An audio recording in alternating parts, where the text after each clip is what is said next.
Hey mathematicians, so in this video, we are going to subtract. So a couple weeks ago, we were adding fractions that have a common denominator. Now we are going to subtract them. And because we have that common denominator, that denominator stays. So whatever answer we end up getting, it's going to have a 4 in that denominator. So I'm going to go ahead and put that right there. So now we need to take care of subtracting those numerators. And you, please forgive the noise in the background. But here you use the same rules that you would if those were integers. So I'm going to write it down here. So -3 minus -5. So -3 minus -5. And remember that when we talked about this last week in class, whenever you have subtracting a negative, so when you're subtracting a negative, that is the same thing as adding a positive. We talked about this in class. It's kind of like when you're taking away a negative, that really means that you're just making it positive. So this is really going to be -3 plus 5. And then because we're adding together two numbers that have a different sign, because it's a -3 that we're adding to a +5, you find the difference. So what do I mean by that? I mean, what's the difference between 3 and 5? Which in this case is going to be 2. And then you take the sign of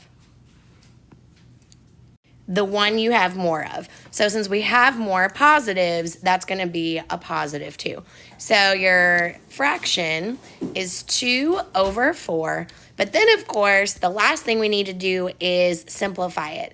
And because we can divide both 2 and 4 by 2, that means our final simplified fraction is 1/2. So the solution, or the difference, your final answer for number 1 should be +1/2.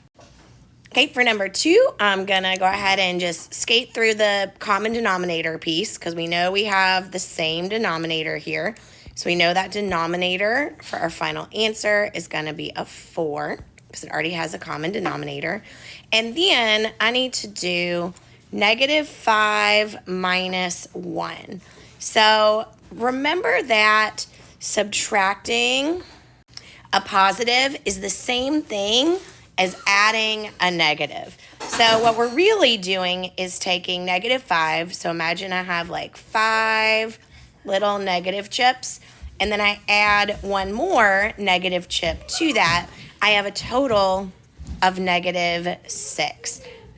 Then finally for the last step, since 6 and 4 are both even numbers, I need to divide both of them by 2. So the final simplified fraction is -3/2. Okay, for our last one, I don't know what's up with all the 4s for denominators. I don't know how it's worked out that way. But we still have a common denominator of 4. And then we need to do that 1 minus -7. So as we've already established, when you do minus a negative, that really becomes a positive. So 1 plus 7 is 8. So the fraction is 8/4. And then remember, in the directions say your final sum should be a simplified fraction or an integer.